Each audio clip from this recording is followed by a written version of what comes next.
அன்புக்குரிய சகோதர சகோதரிகளே, இந்த காலை வேளையில சிலுவை தியானத்திற்கு செவிமடுக்கும்படியாய் கடந்து வந்திருக்கிறவங்க அத்தனை பேரையும் ஆண்டவரும் அருமை ரட்சகருமாகிய இயேசு கிறிஸ்துவின் விலையேற பெற்ற அன்பின் திருப்பெயராலே அன்போடு கூட இந்த செய்தி வேளைக்கு வரவேற்கிறேன். இந்த நாளில் த கிராஸ் அண்ட் ஹீலிங், சிலுவையும் குணமாக்குதலும் என்ற சிந்தனையை ஏசாயா தீர்க்கதரிசன புத்தகம் 53ஆம் அதிகாரம் 5வது வசனத்தின் வழியாக நாம் இணைந்து கற்றுக்கொள்ளப் போகிறோம். மீண்டும் ஒரு தவக்காலத்தில் சிலுவையின் சிந்தனைகளை கற்றுக்கொள்வதற்கு கடவுள் நமக்கு பல தருணங்களை ஆண்டவர் கொடுக்கிறார். இந்த கால வேளையில த கிராஸ் அண்ட் ஹீலிங், சிலுவையும் குணமாக்குதலும் என்ற செம்பொருளில ஒரு சில சிந்தனைகளை உங்களோடு கூட நான் பகிர்ந்து கொள்ள விரும்புகிறேன். ஒரு காலத்தில் யூத மக்களின் புரிதலின்படி சிலுவை சாபத்தின் அடையாளமாகவும், ரோமர்களின் ஆட்சி காலத்தில் சிலுவை தண்டனையின் கருவியாகவும் இருந்தது. ஆனால் நம்முடைய ஆண்டவராகிய இயேசு கிறிஸ்து சிலுவையில் பாவத்தையும் சாபத்தையும் வென்ற பிறகு சிலுவையை பற்றிய கருத்து ஒரு புதிய சிந்தனையில வலுப்பெற்றது. இயேசுவின் சிலுவை இப்போது நமக்கு ஒரு புதிய பரிமாணத்தையும் ஒரு புதிய பொருளையும் நமக்கு கொடுக்கிறது. சிலுவையும் குணப்படுத்தலும் அல்லது இயேசுவின் சிலுவை குணப்படுத்துகிறது. The cross and healing or the cross of Jesus heals. இயேசு கிறிஸ்து சிலுவையில் ஏற்றுக்கொண்ட துன்பங்களும் வல்லமையான உயிர்த்தெழுதலும் தான் இந்த குணமடைதலின் மைய கருவாக இருக்கிறது. பொதுவாகவே நாம் அறிந்தபடி குணப்படுத்துதல் என்பது 3 வகையான காரியங்களை உள்ளடக்கியது. ஒன்று, உடல் ரீதியான ஆரோக்கியம். இரண்டாவது, மனநிலை ஆரோக்கியம். மூன்றாவது, ஆன்மீக ஆரோக்கியம்.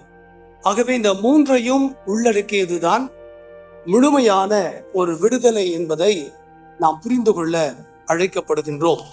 ஆகவே இயேசுவினுடைய சிலுவையினுடைய குணமாக்குதலின் பணி உடல் ரீதியான, மன ரீதியான, ஆன்மீக ரீதியான சுகத்தை கொடுக்கிறது.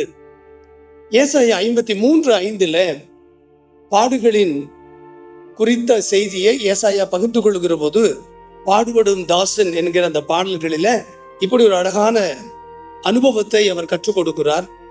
நம்முடைய மீறுதல்களின் நிமித்தம் அவர் காயப்பட்டு, நம்முடைய அக்கிரமங்களின் நிமித்தம் அவர் நொறுக்கப்பட்டார். நமக்கு சமாதானத்தை உண்டு கொள்ளும் ஆக்கினை அவர் மேல் வந்தது, அவருடைய தழும்புகளால் குணமாகிறோம் என்று மேசியாவை குறித்த பாடலில் மேசியா படப்போகிற பாடுகளை குறித்து ஏசாயா சொல்லுகிறார். அது எப்படி நிறைவேறினது என்பதை 1 பேதுரு 2ஆம் அதிகாரம் 24வது வசனத்திலே வாசிக்கிறோம். நாம் பாவங்களுக்கு செத்து நீதிக்கு பிழைத்திருக்கும்படிக்கு அவர் தாமே தமது சரீரத்தில நம்முடைய பாவங்களை சிலுவையின் மேல் சுமந்தார், அவருடைய தழும்புகளால் குணமாக்கப்பட்டிருக்கிறோம். ஆக கிறிஸ்து சிலுவையில பாவத்தை, சாபத்தை தம்முடைய சரீரத்திலே சுமந்து இந்த மிகப்பெரிய வெற்றியை, மீட்பை ஆண்டவர் உங்களுக்கும் எனக்கும் கொடுத்திருக்கிறார். ஆக இந்த சிலுவையை நோக்கி பார்ப்பதன் மூலமாய் மட்டும் அல்லது அந்த சிலுவையை அணிந்து கொள்வதனால் மட்டும் இந்த சுகத்தை, இந்த விடுதலையை நீங்களும் நானும் பெற்றுக்கொள்ள இயலாது. மாறாக சிலுவையில் தம்முடைய ஜீவனையே நமக்காக தந்த ஆண்டவர் இயேசு கிறிஸ்துவின் மீது நாம் வைக்கும் விசுவாசமே, அந்த வல்லமையே நம்முடைய சரீரத்திலும், நம்முடைய மனதிலும், நம்முடைய ஆன்மீக வாழ்விலும் நமக்கு விடுதலையை தருகிறது. ஆக இந்த இயேசு கிறிஸ்துவை விசுவாசிக்கிற, நம்புகிற, ஏற்றுக்கொள்ளுகிற எல்லாருடைய வாழ்க்கையிலும் சிலுவை விடுதலையை தருகிறது, சிலுவை குணமாக்குகிறது. ஆண்டவர் இயேசு கல்வாரியில சிலுவையிலே அவர் தொங்கிக் கொண்டிருக்கிற அந்த சூழலில் இந்த குணமாக்குகிற வல்லமை வெளிப்பட்டதை 4 நற்செய்தி நூல்களின் வழியாகவும் நாம் அறிந்து கொள்கிறோம். 2 குறிப்புகளை மாத்திரம் நான் உங்களுக்கு நினைவுபடுத்த விரும்புகிறேன். இயேசுவின் சிலுவையின் அருகில மரியாளும் ஒரு சில பெண்களும் இயேசுவை அளவு கடந்து நேசித்த, இயேசுவுக்கு அன்பாயிருந்த சீடன் யோவானும் நின்று கொண்டிருக்கிறார்கள்.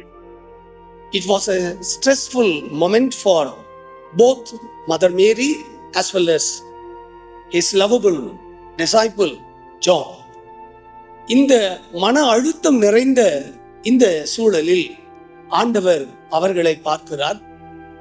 வேதனையிலும் கண்ணீரிலும் அழுத்தத்திலும் இருக்கிற மக்களுக்கு விடுதலையை கொடுக்கிற விதத்தில் சிலுவையில் இருந்து அவர் மொழிந்த அற்புதமான ஒரு திருமொழி, ஸ்ரீயே அதோ உன் மகன், சீடனே அதோ உன் தாய்.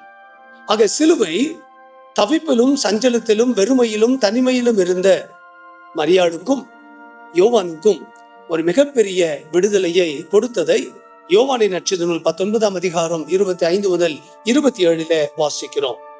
அதே போலவே லூக்காவின் நற்செய்தி நூல் 23ஆம் அதிகாரத்தில் வந்தார். இயேசுவோடு ஒன்றாக சிலுவையில் அறையப்பட்ட அந்த கள்வன் மற்றொரு கள்வனை பார்த்து சொல்லுகிறார், நாம் பாவங்களை எல்லாம் செய்து பாவத்துக்கேற்ற தண்டனையை அனுபவித்துக் கொண்டிருக்கிறோம், ஆனால் இவரோ இயேசுவோ தகாதொன்றையும் நடப்பிக்கவில்லை என்று சொல்லிவிட்டு இயேசுவினிடத்துல ஒரு விண்ணப்பத்தை வைக்கிறார். நம்முடைய ராஜ்யத்திலே வரும்போது அடியேனையும் நினைத்தருளும். இயேசு அந்த ஜெபத்திற்கு அப்பொழுதே பதில் கொடுக்கிறார், இன்றைக்கு நீ என்னோட கூட பரதீசில் இருப்பாய் என்று சொல்லி. So there was a spiritual healing happened on the cross. அந்த சிலுவையில ஒரு அற்புதமான ஆவிக்குரிய விடுதலையை இந்த மனிதன் பெற்றுக்கொண்டதாக திருமறையின் வழியாக அறிந்து கொள்கிறோம். 3வது ஒரு செய்தியை உங்களோடு கூட பகிர்ந்து கொள்ள விரும்புகிறேன். இயேசுவின் காலத்தில் மட்டும் இந்த சிலுவையின் வல்லமை வெளிப்படவில்லை. ஆதி திருச்சபை உருவான அந்த காலத்தில், துவக்க காலத்தில் ஒரு நாள் யோவானும் பேதுருவும் தேவாலயத்துக்கு போகிறார்கள். தேவாலயத்தின் வாசலில ஒரு மனிதன் நடமாட முடியாதபடிக்கு அவன் அமர்ந்திருக்கிறான், யாசகம் கேட்டுக்கொண்டிருக்கிறான்.